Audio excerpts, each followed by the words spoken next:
I got straight 9s in my GCSEs. That's a full set of A stars that only 0.03% of all students get, according to Cambridge. And when I'm having conversations with people and they hear that I got these grades, they assume that like the past 2 years of my life must have been like hell, with like all-nighter study sessions, studying 8 hours a day and just locked inside of my room. But it actually looked kind of like the opposite. And I still remember that my piano teacher said to me that she didn't even realize I was taking my GCSEs because I always just looked so chill. And if I were to ask you which one you wanted to do to get the same results, either sleep 8 hours a day, do all the things that you like to do, or just stay stuck in your room for 8 hours a day, the choice is obvious. But the thing is, the journey to these grades wasn't smooth. I obviously did some things right, but there are so many things that I did wrong, and there's so many things that I wish I had started earlier, because that would have helped me get all 9 so much more easier. As Ken Schramm said, a smart person learns from his mistakes, but a truly wise person learns from the mistakes of others. So here is everything that I did right and wrong to get these results. And so hopefully you can use my mistakes to not make them and get even better results than I did. So here are 9 tips to get all 9s in your GCSEs. Let's go. The first one is to know your why.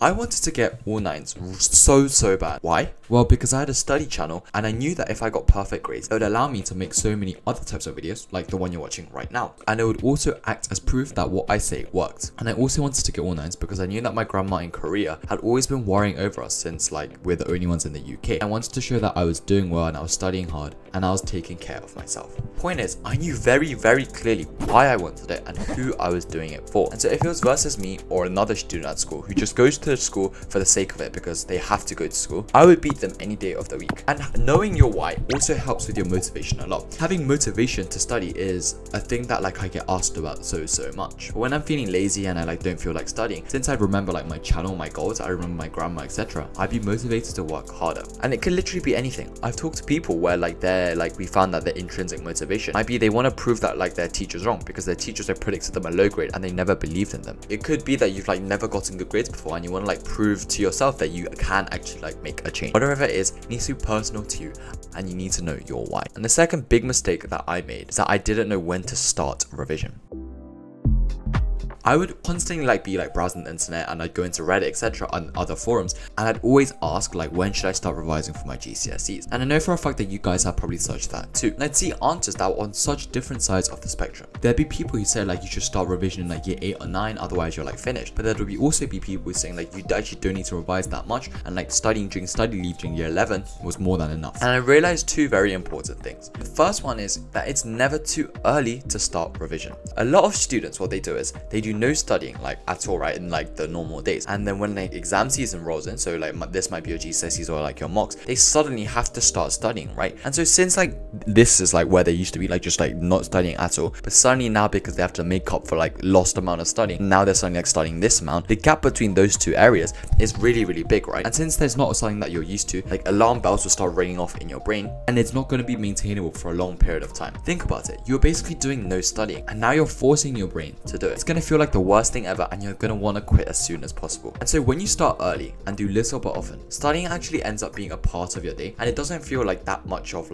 pressure to do it because it's just so engraved in your brain. It's like brushing your teeth, a really big nuisance now. No, because you've been doing it for so long, right? So once you make studying something you do little but often and you ingrain it into your routine just like that, you're far less likely to feel demotivated or not want to study since you're used to it. And the next thing I realized about when to start revision is that it's different for each subject. I did this for my sciences, biology, chemistry, physics, history, etc. There are some subjects that are very easy to cram and you could put in a lot of information in your brain in a short period of time. And so for these subjects, starting your revision a little later isn't actually that detrimental because it's quite crammable. But you have to understand for subjects such as French, languages, Latin, English, etc. It's all about what you've done consistently. It's about how well you know the book for English. Oh my god! It's gonna be how much vocab you picked up over your whole 3 years you've been studying French. And so these are subjects that you need to realize that it's not about how much revision you do before the exam. It's gonna be a culmination of everything you've done up to that point. So plan beforehand and know which subjects are your strength and not, and know when you're gonna start revising. And the third thing is something that I think I did right, and that was learning how to revise. Revision isn't hard, although study YouTubers like to make it like difficult, because then they can make like 20 different videos about like explaining every study tip, and they make it so that it feels like if you don't have like a specific study gadget or a tool, you can't study. There's a reason that I only advocate for simple, easy, and a few techniques, and I'm proof that it works. Your revision should follow this pyramid structure. Most students revise in this way if a test is coming up. They start at the bottom of the pyramid. They spend most of their time relearning everything, right? They reread their notes, their textbook, and this might describe you. And then they review what they've been like relearning, right? And then at the very end, at the very top of the pyramid, if at all any, they do a little bit of testing to test their knowledge. Whereas actually revision should be the complete opposite way around. Let's flip that pyramid. Revision is all about testing your knowledge. It's literally in the definition of revising, and it's not relearning, right? So you should focus on actually testing your knowledge for the most amount of time. And so then you only have to review your mistakes. And out of the mistakes, if it's stuff that you actually really don't know, you can spend minimal time actually just relearning those specific bits. Past papers are gold for GCSEs. I would just spam past papers for all of my subjects, for every single subject, and then made it so I knew like each subject and like each of like the exam structure like the back of my hand. And then after like doing like the past papers, I'd see my weaknesses and I make flashcards out of the mistakes that I'd made. And then on the train, in the toilet, like in the shower, looking at them, filling up my weaknesses. That's all you really need. And there's more details in like other videos I made. You have to realize the most important part of like revising, etc., is that there isn't a perfect tip, and as long as it follows like the core principles of like active recall and spaced repetition, it needs to be something that you find enjoyable and it works for you. Fourth thing is to keep track of your mistakes. I briefly mentioned this before, but if you want to get all 9s in your GCSEs, you have to keep track of your mistakes. Has this ever happened to you? You're doing your homework or you're doing an exam, and you realize, oh shit, like I've seen this question somewhere before. But the worst part is you can't actually remember how to do it. You know you've seen it before, but you just don't know how to do it. And extra points if this happened to you in an exam, because it's the worst feeling. Why? Well, it means that you haven't been studying properly. If you had studied properly and you did the core principles of studying, which is like trying to not make the mistakes you already made, you would know what the answer is. So the way to combat this is really easy, but students don't like doing it, is to keep a list of all the like common mistakes you make for each subject and keep on reviewing them. I use Notion for this, and as you can see, it's not that difficult. You just make like a note of the mistakes you made and you write the correct answer. And I was able to keep revising this so that before an exam, or like when I come to revise those, I'd be confident about these areas and I turn my weaknesses into strengths. And before we get on to the other 5 tips, I want to quickly introduce you to my program, the Student Accelerator. The Student Accelerator is a program comprised of video courses, workshops, written feedback, live interviews, and guest calls that all come together to help you become the best student you can be. You'll get direct access to me, and here are just some of the things my current students have to say about it. And if this interests you, make sure to check out the first link in the description. But anyway, let's get back to the tips. And the 5th area is something that I find a lot of students make the mistake in. It's actually getting enough sleep. So let's say your exams are in a month's time. You realize if you sleep 2 hours later every day for this month, that's 2 hours more of studying you can do every single day. Should you do it? Well, the answer is actually no. I made a video about this a while back called How to Sleep, and you can check out here. But sleeping 8 hours a day as a student is a must. Being on 6 hours a day of sleep is proven to reduce your performance to up to 40%, as shown in this study.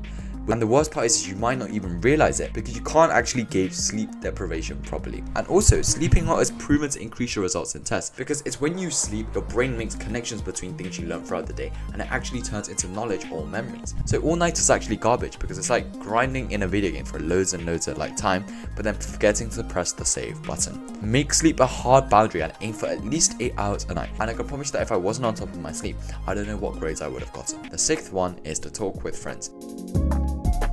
If you want all 9s, you need some good friends. Now, you guys have probably heard the quote that you're the average of the 5 people you spend with. Just because you hang around like your 4 like Asian classmates, that's not going to make you automatically smarter. But what will make you smarter is if you share notes, you're productive together, and you motivate each other to do better. In the morning of tests, like all of my friends are like kind of like academically ambitious, we'd just be like testing each other like in the morning or in the train. And that's such a good way of like actively recalling and testing your knowledge. And these small things are proven to stack up anyway. Being around friends who want to do well, studying together, sharing notes and resources. This is a form of healthy competition that's proven to improve your grades. Shout out to my friends who helped me in like these like history shared documents and flashcards, because it really did help. And the 7th tip is distractions. And if you want all 9 in your GCSEs, it's actually not necessary to like throw away all your devices, delete every single app, and then wipe yourself off the face of social media. But it is necessary to set some boundaries in place. Make your desk firstly a no phone zone. If you want to check your phone, go into another room. Having your phone in a work area is proven to be like genuinely so detrimental to your focus and productivity. It's even worse than being on like substances, as studies prove. And so since your desk is also a no phone zone, you'd be surprised how much your screen time also decreases just because you made it like an extra layer of friction to have to walk into another room to use your phone. Notifications should be off for all of your apps, and install Unhook for YouTube on your desktop and Screen Zen for your phone apps.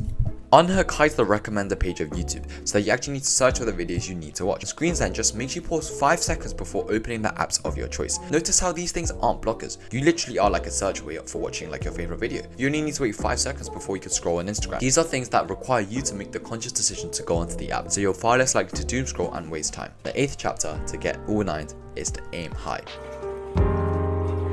You want all 9s, you need to aim for 9s. Sounds obvious, but so many students just think that they can only get like a 7 or 8 in a certain subject, and that caps them. We must have perseverance and above all confidence in ourselves. We must believe that we are gifted for something and that this thing must be attained, as Marie Curie said. You can't limit yourself, you have to always have a growth mindset. When I used to get 8s, I'd aim for 9s, and when I got 9s, I'd aim for 100%. Always push yourself, and you have to start to prove to yourself that you can actually make the change and you can actually make progress, because the only one stopping you is you. And the last tip, number 9, to get all 9s is to just have fun. GCSEs are important, yes, but at the same time, they're not something you should sacrifice your mental health and relationships over. Use this as a time to properly test yourself and see how you work. Understand like how it is you work best and like experiment with different study methods and just have fun. Don't stress yourself out too much and know that you're doing this in the long run and you're with me and other students all like doing the same journey, trying to become the best students that we can be. Leave in the comments like which tips like from 1 to 9 you're going to implement from today onwards, because remember, you have to take action in what you learned today, and I'm sure you'll do extremely well. Remember to check out Student Accelerator, first link in the description, if you really want to become the best student that you can be. As always, I'll see you in the next one. You're far less likely, and they make it feel like so you don't have, and they make it so that, and then they review like what they like been, because it should be, because this you'll get direct access, you'll get direct being on 6 hours a day, being because you can't actually gauge sleep deprivation. As if you share notes, you're productive.